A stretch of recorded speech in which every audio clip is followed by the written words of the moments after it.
Assalamualaikum warahmatullahi wabarakatuh. Perkenalkan, nama saya Raffi Baran Hafiz, mahasiswa semester 2 Fakultas Ilmu Tarbiyah dan Keguruan, jurusan Pendidikan Agama Islam. Video ini dibuat untuk memenuhi tugas mata kuliah Tafsir Tarbawi yang diampuh oleh Bapak Abdul Ghafur MA. Saat ini saya akan membahas tentang kurikulum pendidikan. Kita lanjut. Apa itu kurikulum? Menurut KBBI, yang dimaksud dengan kurikulum adalah perangkat mata pelajaran program pendidikan yang diberikan oleh suatu lembaga pendidikan yang berisi tentang rancangan penyelenggara tentang bagaimana pembelajaran itu dilakukan selama satu periode, sehingga pembelajaran itu dapat tersistem dengan baik. Selanjutnya, menurut Undang-Undang di nomor 20 tahun 2003 tentang Sistem Pendidikan Nasional, kurikulum adalah seperangkat rencana dan pengaturan mengenai isi dan bahan pelajaran, serta cara yang digunakan sebagai pedoman penyelenggara kegiatan belajar mengajar.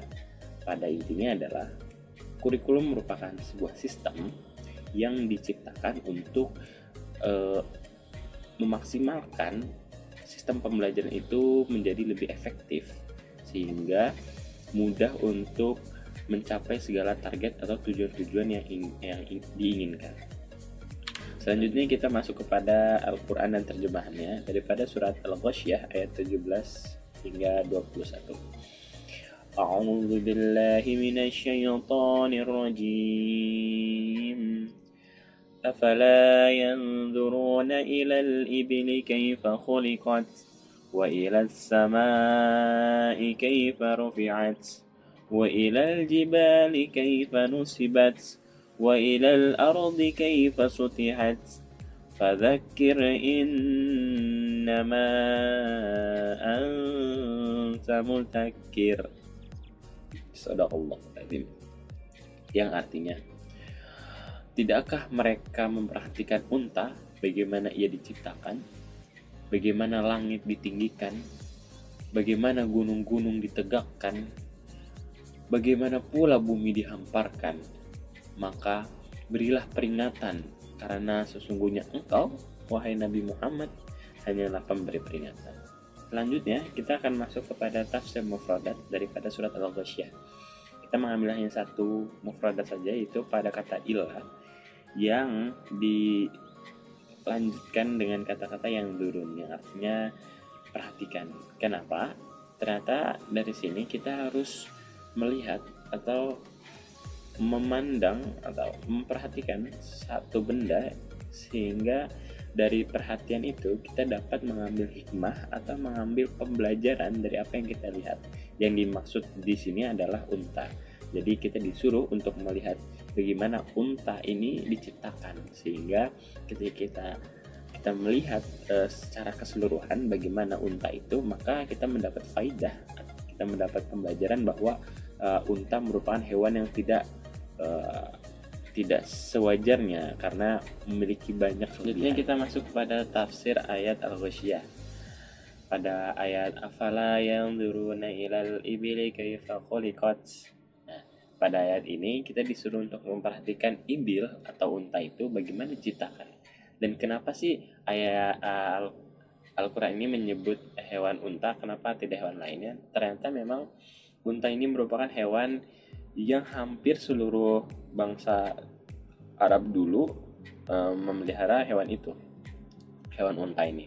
Kemudian juga memang ternyata unta ini dijadikan sebagai alat transportasi pada zaman Nabi untuk melewati jalan yang memang sangat jauh, berapa ratus kilometer itu unta mampu untuk ditunggangi. Nah, terus juga unta merupakan hewan yang dapat dimanfaatkan keseluruhannya, baik dari dagingnya yang bisa dimakan, kemudian kulitnya yang bisa dimanfaatkan, kemudian juga susunya yang bisa dikonsumsi atau bisa diminum. Kemudian juga pada ayat-ayat selanjutnya itu adalah ayat-ayat bagaimana kita mampu bisa memikirkan bagaimana alam raya ini diciptakan. Kemudian Nabi Muhammad diperintahkan untuk memberi peringatan kepada umatnya untuk ayolah perhatikan bagaimana alam raya ini diciptakan. Bagaimana mungkin alam raya ini ada dan kita bisa tinggal di tempat itu. Selanjutnya kita masukkan pada nilai-nilai pendidikan pada surat Al-Ghasyiyah. Yang pertama, sebagai pendidik kita harus bisa menciptakan bahan ajar yang berkaitan dengan hal-hal yang terdekat dengan kehidupan kita gitu. Misalkan kita ingin memberi sebuah contoh tentang menanam tanaman yang baik gitu, maka berikan sebuah contoh tanaman-tanaman yang ada sekitarnya, sehingga si murid mampu membayangkan atau mentasawurkan ketika guru ini, pendidik ini memberikan keilmuannya. Kemudian juga selanjutnya perintah Allah kepada nabinya untuk mengingatkan umatnya, memberikan pelajaran kepada mereka dan memberikan kabar takut kepada mereka. Nah, sehingga ketika Nabi Muhammad ini diperintahkan, kita akhirnya sadar bahwa kita harusnya bertafakur loh, kita tuh harusnya berpikir bagaimana alam raya ini diciptakan. Kemudian muncullah ilmu-ilmu yang sekarang kita kenal sebagai ilmu pengetahuan alam. Oke. Selanjutnya kita masuk kepada surat Al-Imran ayat 190 sampai ayat 191. A'udzu billahi minasyaitonir rajim. Inna fi khalqis samawati wal ardi wa ikhtilafil laili wan nahari laayatin liulil albab. الذين يذكرون الله قياما وقعودا وعلى جنوبهم ويتفكرون في خلق السماوات والأرض ربنا ما خلقت هذا باطلا سبحانك فقنا عذاب النار. Sadaqallahul Adzim. Yang artinya, sesungguhnya dalam penciptaan langit dan bumi serta pergantian malam dan siang terdapat tanda-tanda kebesaran Allah bagi orang-orang yang berakal, yaitu orang-orang yang mengingat Allah sambil berdiri, duduk, atau dalam keadaan berbaring dan memikirkan tentang penciptaan langit dan bumi. Kemudian saya berkata, Rabbana ma khalaqta hadza batila. Ya Tuhan kami, tidakkah Engkau menciptakan semua ini sia-sia? Subhanaka qina adzabannar. Maha suci Engkau, lindungilah kami dari azab neraka. Nah, selanjutnya itu ada kata-kata al-babu. Itu merupakan bentuk jamak dari kata lub yang artinya saripati sesuatu.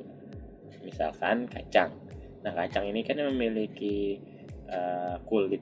Kacang itu merupakan lub.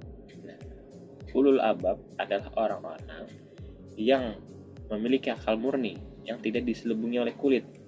Dan kulit yang dimaksud adalah ide-ide kabut yang dapat melahirkan kerancuan dalam berpikir.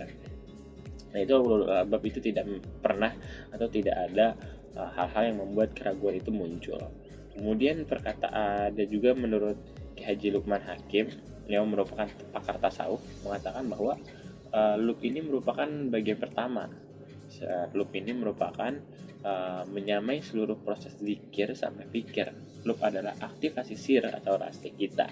Nah, itu yang dikatakan oleh Ki Haji Lukman Hakim. Kemudian selanjutnya itu ada fuad. Fuad itu merupakan lapisan setelah loop, menghidupkan hati manusia yang kelak akan mempertanggungjawabkan seluruh keputusan manusia di hadapan Allah. Nah, kemudian setelah fuad ini ada yang ketiga, itu qalb. Bahwasanya lapisan setelah fuad qalb sebagai pusat pengambilan keputusan apakah akan memihak pada ruh atau nafsu. Begitu yang telah dilampirkan pada website yang online. Selanjutnya ada kata-kata subhanak. Nah, kenapa sih ada kata-kata subhanak? Ternyata ketika kita ingin meminta atau kita ingin berdoa, kita tuh harus didahului dengan pujian-pujian atau permohonan. Selayaknya kita ingin meminta duit kepada orang tua kita minta duit kepada orang tua, kan kita bakal memohon-mohon dengan cara mungkin memujinya. Kita minta maaf dulu, kita puji-puji dulu sehingga apa yang kita inginkan itu diterima. Begitupun juga dengan Allah, kita harus dengan memujinya terlebih dahulu, kemudian kita beristighfar, meminta maaf atas dosa-dosa yang kita lakukan, baru sampai kita meminta apa yang kita inginkan gitu. Selanjutnya kita masuk kepada tafsir Al-Imran. Nah, pada tafsir ini sebenarnya lebih mendorong atau lebih merujuk kepada bab ini. Bagaimana kita bisa seperti orang-orang yang disebut dengan ulul albab, orang-orang yang dimaksud adalah orang-orang yang berakal untuk sampai kepada keimanan yang tidak dicemari dengan kesabaran dan tidak diluputi dengan keraguan, atau orang-orang yang mengingat Allah melalui keindahan-keindahan ciptaan langit dan bumi dan kedetailannya di samping kebesaran komponen-komponennya, juga tidak putus berzikir dalam hati, baik dari hati maupun lisannya. Kemudian mereka memahami apa yang terjadi di langit dan bumi, mengantarkan mereka kepada keimanan pada Allah Subhanahu wa Ta'ala. Jadi ketika kita sudah menjadi ulul albab, yaitu orang-orang yang terus berzikir, terus yang bisa ketika melihat sebuah fenomena atau melihat alam raya ini selalu meyakinkan bahwa maha besar Allah, tidak ada Tuhan selain Allah, karena kebesarannya mampu menciptakan alam raya ini begitu. Selanjutnya kita masuk kepada nilai-nilai pendidikan. Pertama, nilai-nilai pendidikan dari surat Al-Imran ini terdapat tanda-tanda yang berakal. Maksudnya adalah salah satu fungsi akal yang diberikan kepada manusia agar mereka dapat menggunakan akal tersebut untuk merenung tanda-tanda yang telah diberikan oleh Allah. Nah, dari akal ini kita dapat memberi sebuah pendidikan bahwa akal ini diciptakan untuk memikirkan atau untuk berpikir tentang bagaimana alam raya ini diciptakan. Itu merupakan salah satu fungsi daripada akal itu sendiri. Itu selanjutnya yang kedua adalah orang-orang yang berakal selalu memikirkan, merenung dan memahami segala apa yang ada di langit dan di bumi berupa rahasia-rahasia akan kebesaran Sang Khalik. Ketika kita berpikir terus tentang atau mendalami tentang bagaimana alam raya ini diciptakan, maka kita akan melihat sir-sir di dalam ciptaan ini. Selanjutnya adalah ketiga, orang yang berakal adalah orang-orang yang menggabungkan antara zikir dan pikir dengan lisan ataupun hati. Nah, dari sinilah pentingnya kita mengkorelasikan bagaimana hati dan pikiran ini bisa seimbang gitu, bisa menyatu, bagaimana seharusnya kita sebagai manusia itu sebagai hamba yang diinginkan oleh Allah begitu. Selanjutnya kita masuk kepada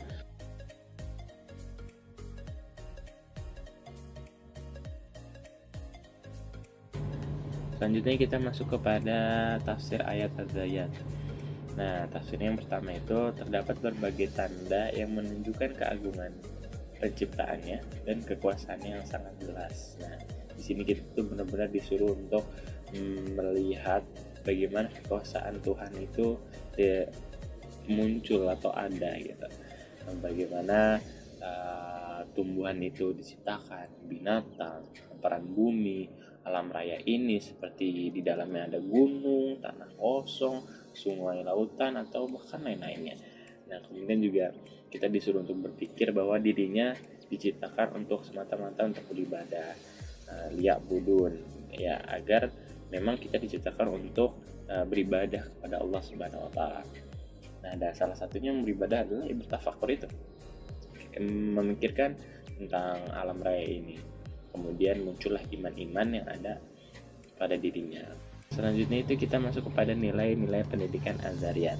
Yang pertama, dikhususkan penyebutan orang-orang yang yakin kepada Allah, karena mereka lah orang-orang yang mengakui itu dan memikirkan serta mengambil manfaatnya.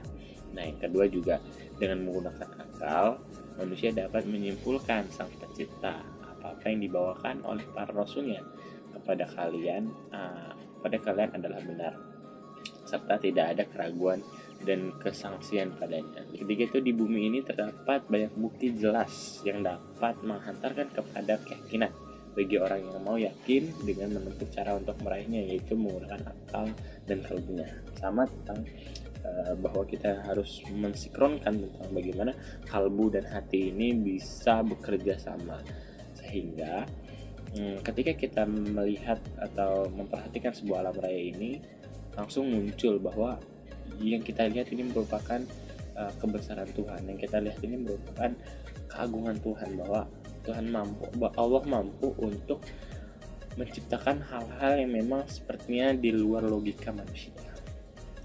Begitu. Oke, mungkin cukup sekian dari presentasi saya tentang kurikulum pendidikan. Kurang lebih mohon maaf. Wallahul muwaffiq ila aqwamit thoriq. Wassalamualaikum warahmatullahi wabarakatuh.